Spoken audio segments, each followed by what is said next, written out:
Hello and welcome to something new from Super League Pod. I'm Mark, the regular host of SLP, and this will be the first SLP short, a new concept that we've decided to bring in following positive response to the idea from across social media. SLP shorts will be something we'll do on an ad hoc basis to touch on big news stories or talking points from the world of Rugby League, aiming to do shows around about half an hour or so it'll give you a little bit more SLP content and doing it in a bit of a shorter time frame as a complement to the main weekly show.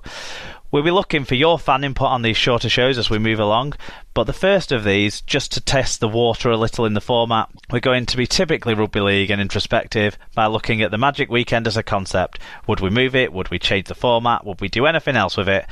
Anyone listening in for talk about actual Magic might be a bit disappointed, but stick around anyway. There's been talk on other podcasts and across RL opinion pieces about where the party could be hosted in the future, whether it should be moved within the RL calendar, and whether we should make it a cup rather than league round. It also came up a little on SLP episode 182, which you can still listen to in full now. After playing a short clip featuring episode 182 co-host on this topic, I'll discuss this further with journalism student and custodian of the @RLLatest Twitter account, Josh. First, though, you'll hear a little bit of chat taken from this week's main show from me and Alan. Magic in New York. Ollie Smith got in touch. He said, just wanted to have a quick say on Magic next year. I thoroughly enjoyed it again this year, despite having several pints chucked over me, lol. I think they were celebration pints, so it's okay.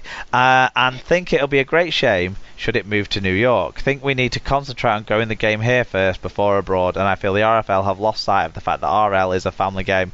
What family can afford to take time off work and school and etc. to go to the US?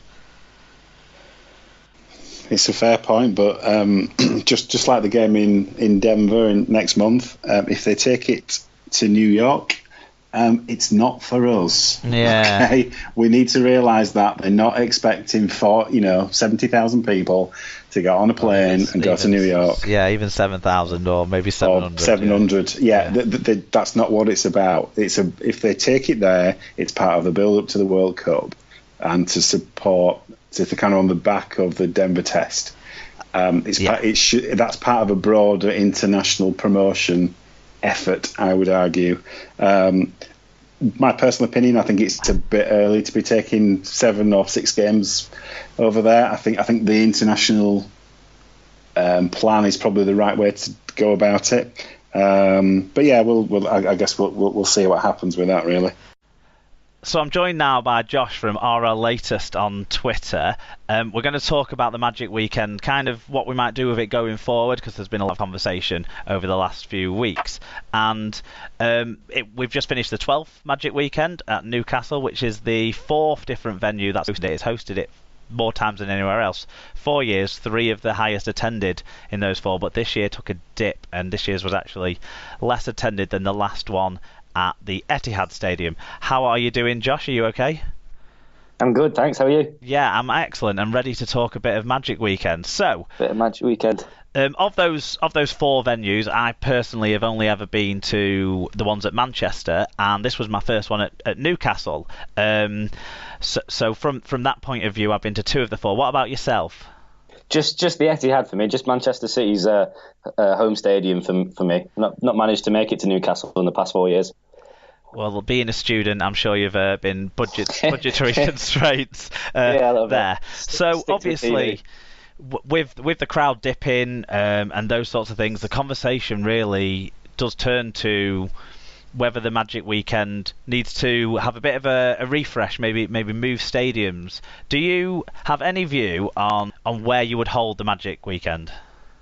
There's plenty of good places. I know there's a lot of people on Twitter that would say just keep it at Newcastle. It has worked. It's been working for the past 4 years. As you say, there was a little bit of dip this year. It was 64,000, which is 3,000 less than the debut year. Newcastle works well for me. I enjoyed it in Manchester. For like myself as a student, and I'm sure there's other people out there that just can't quite afford to go up north and go to Newcastle. Thinking about other grounds, I'm not quite sure where you actually could hold it. I mean, if you want to expand the game, and that's what Rugby League aims to do. We love taking things down south. An unpopular opinion probably would be somewhere next would be somewhere in the Midlands. Maybe take it to Coventry and help the Coventry Bears, they're now called, help expand their fans. Coventry maybe. For me, I'd love to see it back around Manchester. I've seen plenty of people say Liverpool. Liverpool hosted the Four Nations final between Australia and New Zealand, I think it was last year, at Anfield, and that was quite good. The only problem was its surrounding area. I'm pretty sure it's in a housing estate. Basically, so, terraced houses, yeah. Yeah, so if you're thinking about atmosphere outside the ground, and that's what Magic Weekend is, it's not just inside the ground, it's outside the ground as well, what you can do, and all the sponsorships are outside. So, Liverpool would work inside the ground, but outside the ground, I'm not too sure. That's why I thought Etihad was perfect, because it was kind of Etihad Stadium, and it's perfect for the outside as well as the inside. Yeah, I think these are the sort of things you need to be looking at. My criteria are obviously it needs to be big enough to get more than 40,000 in, because we would aim to have more than 40,000 on any particular day. It needs to be accessible in this country, I would suggest. So that will move us on to another conversation a little bit later on. You do need to think about affordability. This year there was a campsite kind of set up hastily a couple of months before the Magic Weekend, but it wasn't particularly well publicised, and it wasn't set up early enough. But that could be a possible option. And like you said about you need space around the ground to do fan parks and get things like that going. I also think when Newcastle and Cardiff have won over Manchester in particular is proximity to the city centre, because in Manchester you go to the games, you stay around the stadium if you want to watch all the games, but if you don't want to watch all the games, it's a trek to get there and come back, basically, it feels like. So you wouldn't go drinking elsewhere and those sorts of things at Manchester. Newcastle has that, so it's like which you prefer of those two options, I suppose, from that point of view.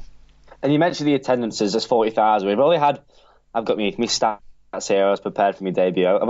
From here in Newcastle, it only reached 40,000 on one day in 2015, from what I see. Yeah, that's true. Yeah.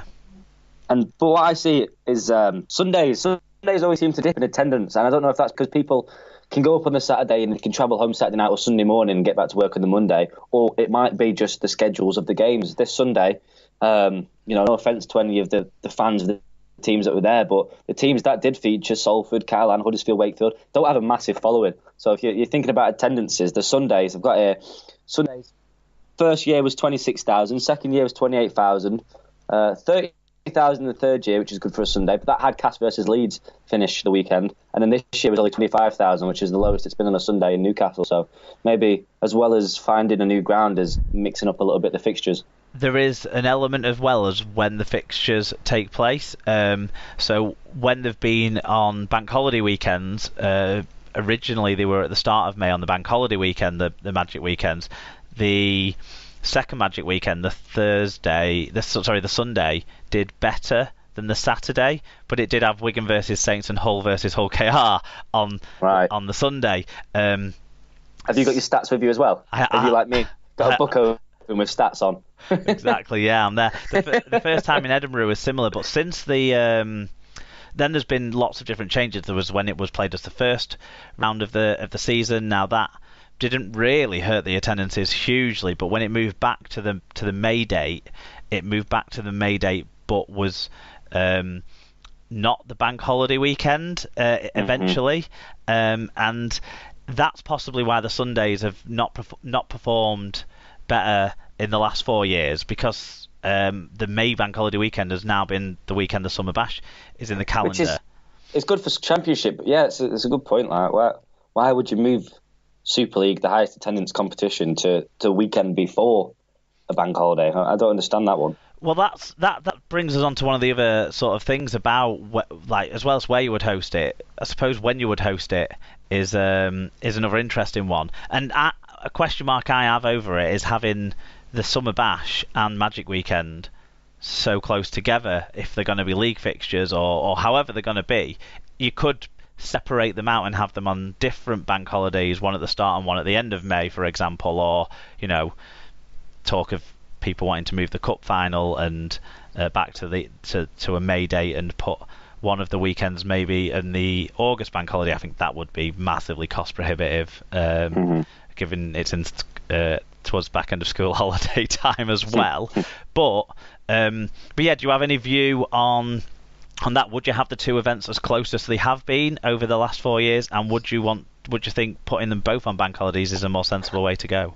You'd say that, wouldn't you? The latter. It seems the choice. Obviously, if you've got two bank holiday weekends, and that means people who work Mondays. Work Mondays will have the Monday off. They can go to the weekend. Yeah, it's an obvious point. If you were sat in a chair in the RFL and you went, wait a minute, we've got two bank holidays in May. Why are we playing them one after the other? This could definitely work. But obviously, there's something that's not attracting them to do that. Well, we don't know. We don't hear much out of them these days. Whilst there's no leadership in charge. All that we hear out of them is we're having meetings with interesting people about interesting things. And one of those interesting things that has been brought up by the man basically petitioning for his place at the top of the RFL, Ralph Rimmer, is talking about a Magic event in New York. So my preference, as I've just mentioned, is to keep Magic in the UK. What do you think about placing it outside of the UK and taking it to somewhere like New York? As I was saying earlier, Rugby League loves to expand, doesn't it? We like to try and expand as much as we can. That's why I went to Newcastle, and Newcastle was a success. But as you nicely said earlier, and a nice link there put in by you, taking it to New York would just take it away from the Super League fans. There'd be one team that would probably be up for that, and that's the Toronto Wolfpack, because it'd be even shorter for them to travel to. But I can't. It'd be an expensive. Well, Newcastle is expensive enough, but look, that's just over the top, isn't it? It's going to be very expensive. It'd be lovely to watch on the TV. That's exactly. I mean, the clip I've snipped in from this week's main episode of Super League Pod talks about this in briefly, and Alan Cale, who was co-hosting, mentioned that putting it in New York isn't for us, the hardcore Super League home-based fans. It's for a new audience. It's for preparing for a World Cup and those sorts of, in the Americas and those sorts of things. Which, when you think about it that way, does put some sort of sense behind the idea, but it doesn't necessarily make it an easy pill to swallow for us in the UK that we'd be losing one of our 3 showpiece events that we have. Yeah, and that's not what you want to do. I don't mind the idea of taking more Rugby League outside of the country, taking more Super League outside of the country. I was a big fan of what Wigan did going down to Australia this year, and I would fully support clubs looking at options to take games to Edinburgh, Belfast, the southwest of England as well, and even to America, like Salford are looking for, and like the Denver Test that's going to take place in around about a month's time.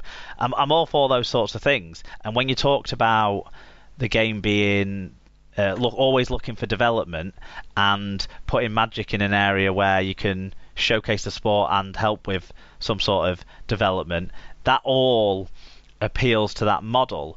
But there's a case of you can't take something where there's no audience, with our track record of attracting a new audience in our sport, and think that's going to be a good sale. Playing 6 games in front of a New York audience who are unfamiliar with the sport or might go out of curiosity, or even if you are familiar with the sport, you're obviously not hardcore enough a fan to let your life be centred around the sport, so maybe sitting and watching 6 games might be too much for you in those circumstances. So that would be my question mark over the New York venture. Yeah, like you said, it'd be great for Salford. I think we're rumoured, Leeds Rhinos are rumoured to go to New York, put a game on there. By all means, like Wigan did, they'd take a game over there, but don't take 6 games. Don't take the Magic Weekend, which Rugby League fans really look forward to all year round. When the new season starts, what's the Magic Weekend fixtures? It's probably one of the first fixtures you look for, because you want to see your team facing a new stadium. So I'm all up for going to New York. Just take one game though, not the entire Magic Weekend. Yeah, I'm thinking on a similar vein as well as that. So I think maybe the mention of New York and things like that is kind of pie in the sky thinking by people who want to show that they've got big ideas and maybe trying to appeal to people to give them new contracts in prominent positions, or maybe something along those lines. 'Cause it seems to me like a run before you can walk idea, that one.